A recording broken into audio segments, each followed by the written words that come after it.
Okay, this is take 3. First 2 takes, it just didn't come out too good. Had issues with the audio because I was having to shout over the high winds. Well, I can't really say high winds, but I mean, had some really strong wind gusts that were just going straight into the microphone. And not to mention the fuel station I was at. Cars are just zooming by, so you could just hear a whole bunch of background noise from the cars and just everything else. So this is take 3. We're going to try this again. All right. Hello, guys. Diorce here with just going to do a quick video on fuel storage. I do a lot of long-term fuel storage. I've been storing fuel for, I want to say probably about almost 5 years now, but longer than I've been prepping, that's for sure. Got in the fuel storage, like I said, I've been in the fuel storage for a while. I've definitely improved my fuel storage over the years, my fuel storage methods. Starting out, first off, if you're getting in the fuel storage, here, let me grab an example here. This one ain't mine, but we're going to borrow it anyway. Now, oftentimes people like to store their fuel in these, which is okay, but for long term, I don't like plastic gas cans, or as you Brits like to call it, you like to call it petrol. Like I said, I don't like using plastic gas cans for a couple of reasons. They like to swell up during the summertime when it gets really, really hot. And they shrink and contract during the wintertime. So, and it surprised me that they don't break from all that stress, you know, the expansion and contraction on these gas cans here. The other thing too, at least this one for sure, these are notorious for leaking like when you're just storing them.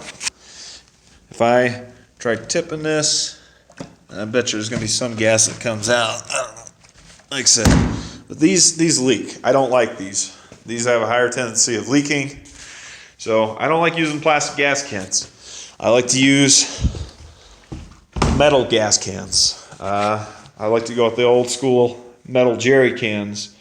I don't have issues with these swelling up. I mean, they swell a little bit during the summertime, but not real bad. Not like this. This ends up looking like a balloon. Those you can just kind of see the sides are bulging out just ever so slightly, but that's because these are made from stamped steel. They got these ribs stamped in the side that kind of helps them maintain their shape. So you can go with the, like I said, if you do decide to go the old school jerry can route, they do have the military surplus gas cans, like mil-spec gas cans. The only reason why I don't go with those because they are very expensive. You're talking about $70 to $72 a gas can. These are $48, and that's with tax. I get these gas cans over at Harbor Freight. So, like I said, I've actually fallen in love with these cans. I prefer these over those. These Just Right cans, I'm not a huge fan of these either, but I happen to have 2 of them anyway. The problem I have with these Just Right cans is during the summertime, if you have these stored, they will leak off gas vapors, and like say if you're storing them in the trunk of your car, it's gonna smell really, really bad. So like I said, that's why I like these. These have got a nice vapor and liquid proof seal. And to further explain how liquid proof and vapor tight these things are, I've had these in the heat of summer stored in the back of my pickup truck. I actually had these things tied down with a bungee cord, and I took a really hard turn in my pickup truck, and these things, the bungee cord broke, and these things started taking a nice big old tumble in the back of my truck. The only thing that happened was a couple of them got scratched and dented. That was about it. They didn't leak or anything. They didn't crack, nothing. Like, perfectly fine. So, That's why I like to go with these. Like I said, sorry I'm being long-winded about explaining this. So we're gonna go. All right. So storage. So one of the things I do, like standard, every single time before like I said, for all my gas I plan on storing long term. When I say long term, I'm talking about a year or longer. Okay. I always treat my gasoline. There are some experts out there that claim that gas is only good for upwards of a month without treatment. Some say that's 12 months.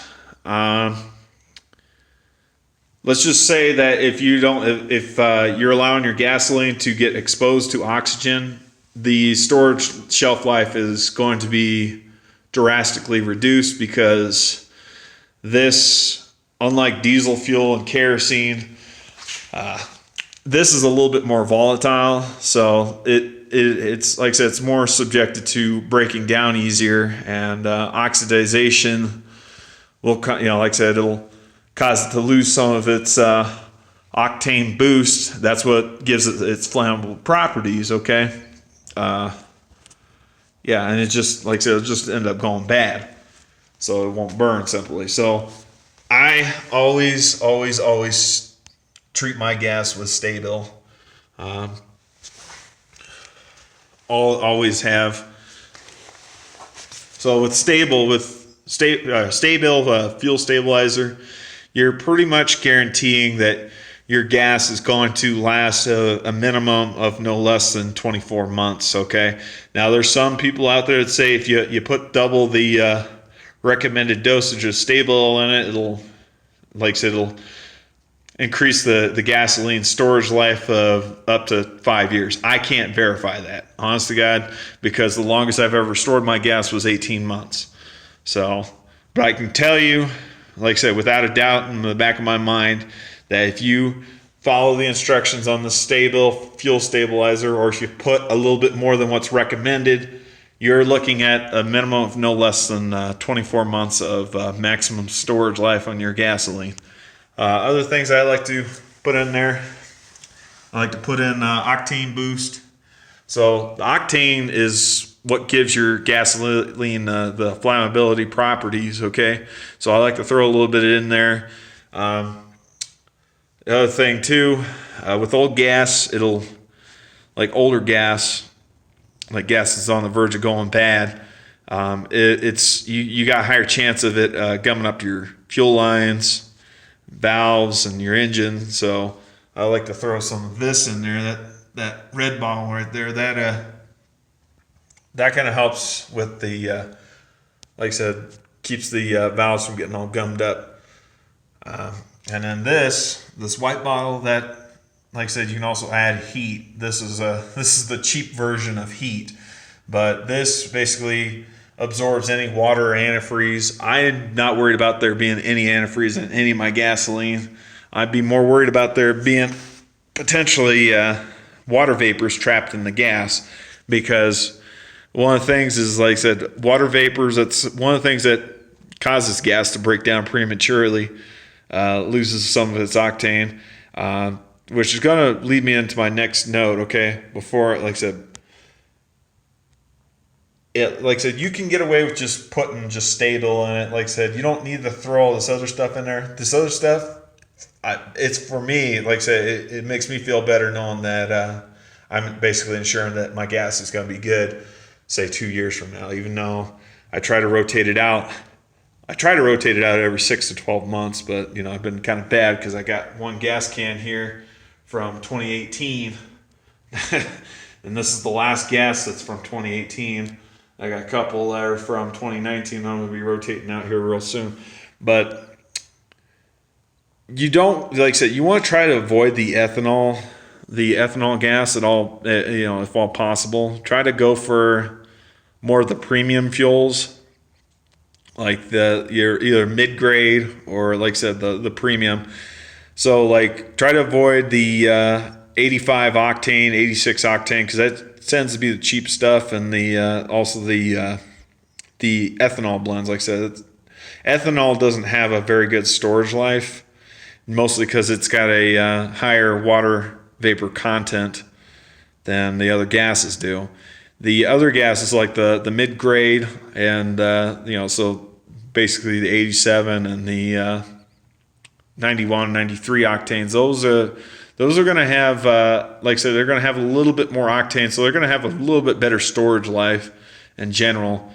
With me, like I said, I've got an older truck, so I don't really have much choice. I have to put either mid-grade or better in it, because otherwise, if I try throwing the 85 or the 86 or any of the ethanol blends in there, I lose performance, and I definitely lose fuel economy on my truck, which is ironic to be saying that because it's a truck. It's not supposed to have fuel economy, but there is a significant difference between getting 17.25 miles per gallon versus getting 8 or 9 miles to the gallon. So there you go.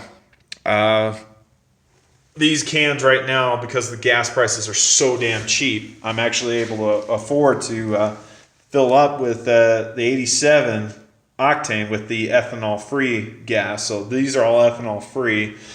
These are not. These are just regular mid grade. Some of them are a little bit higher grade, but these are all mid grade right there. Well, that one's a 91 octane, the 2018 gas. But yeah, so I usually throw my fuel treatment in the gas can first, and then I fill up at the pump. The reason being is that as the gas is pouring into the can from the pump, it's actually mixing with the fuel treatment. But if you don't do that and you throw it in afterwards, it's not a big deal. It's just personal preference for me. And then I usually like to label the gas cans after I get done filling up. Sometimes I'll print off a label like I did for these last 3 cans here, or I'll take a Sharpie and just write it down, what I put in there.